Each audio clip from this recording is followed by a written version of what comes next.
Serious but stabilising, say health bosses about the state of the current measles outbreak in the capital as they meet to discuss how to protect Londoners. It's incredibly difficult for me to sit here and tell you where the outbreak might go, but we are seeing signs of stabilising, but we're not at all being complacent about it.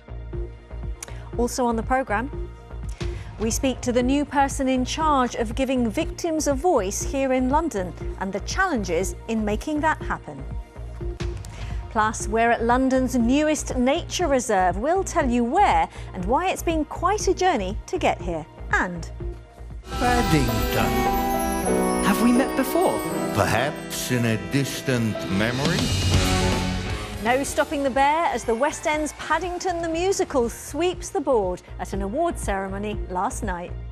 We'll be finding out how hundreds of people have come to the aid of the farmer who woke up one morning and found this on his land. It makes you feel much better when you're singing, and being involved with people. And using the power of music to help people living with dementia, the choir that's released their own single. Okay, a look at more local stories on BBC News. In Hertfordshire, a huge crane has arrived as work's underway to prepare a site for the rebuilding of Watford General Hospital.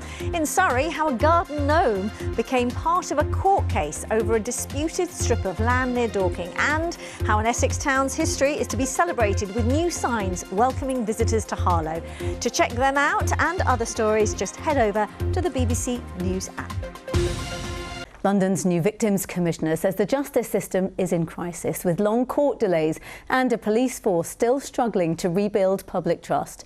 Andrea Simon has been appointed by the Mayor to champion victims' rights. She says there's a Crown Court backlog of more than 18,000 cases in the capital.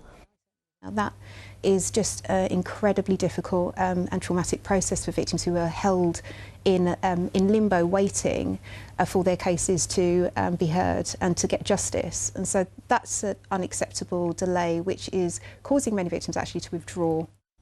The government has set out a series of measures aimed at reducing the court backlogs, including plans to scrap jury trials for some offences.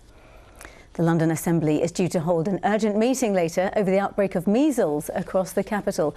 Almost half of all cases nationally are in Enfield and Haringey in North London. Children in schools and nurseries are said to be mainly affected.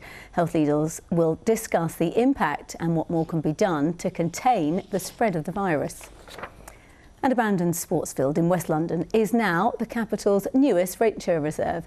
Warren Farm in Southall, which is home to barn owls and skylarks, was given the official designation by Ealing Council.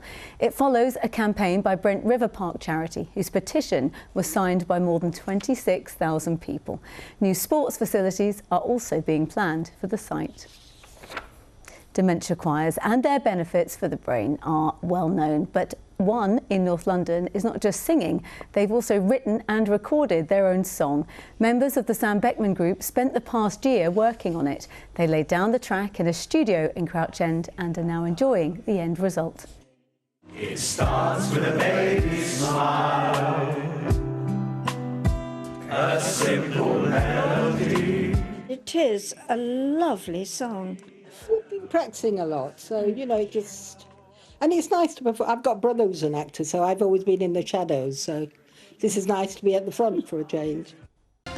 Now, you might remember a few weeks ago when we told you about this vast mountain of illegally fly-tipped toxic waste on a farmer's field near St Albans.